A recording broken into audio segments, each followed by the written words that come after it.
சின்னதாக ஒரு one side love story கேட்போமா? ஒரு பையன் ஒரு பொண்ணை பார்க்குறான். பார்க்கக்குள்ளே அவனுக்கு உள்ளே இருக்கிற எல்லா கஷ்டத்தையும் மறந்துடுறான்.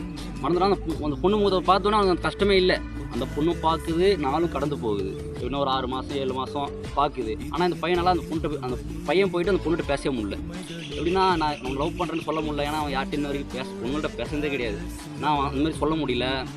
மனசெல்லாம் ரொம்ப கஷ்டமாக இருக்குது. அந்த ஏக்கங்கள், அந்த கண்ணில் அவன் பார்க்கக்குள்ளே அந்த பொண்ணு பார்க்குது, இவனும் ஒரு நாள் பார்க்குறான். அந்த ஏக்கம், அந்த பையன் போயிட்டு அந்த வார்த்தையினால சொல்ல முடியலையே, அந்த பொண்ணு போய் பேச முடியலையே அப்படின்னு பார்க்குறான்.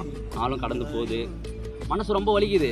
அவன் என்ன பண்ணுறான், சரி விடு, நம்மளுக்கு செட் ஆகுது போல், நம்ம இருந்துருவோம், தேவையில்ல அப்படின்னு அவனு இப்படியோ மாற்றிக்கிறான்.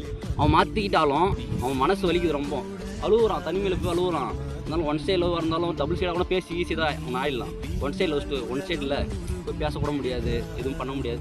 அவங்க மனசை அவங்க உடைச்சிருமோ, ஏதோ ஒரு வார்த்தை அவங்க மனசு உடைச்சிருமோ அப்படின்னு ஒரு வார்த்தை, ஏதோ ஒன்று அவங்க எதை நினச்சிப்பாங்களோ அப்படின்ற மாதிரி அந்த பையன் நினச்சிக்கிட்டு அவனே அப்புறம் அந்த காலத்தையே கடந்து மட்டும் அவன் வேலையை பார்க்க ஆரம்பிச்சிட்டான். இனிமேட்டு அவனுக்கு தேவை ஒரு நிம்மதியான வாழ்க்கை, தனிமையாக இருக்கணும், ஒரு சத்தல்லாத இடத்துல கம்முன்னு இருக்கணும் அப்படின்னு மாதிரி அவன் மாறிட்டான். அந்த பையன் லவ் ஸ்டோரி இதுதான், வேறு எதுவுமே தெரியல.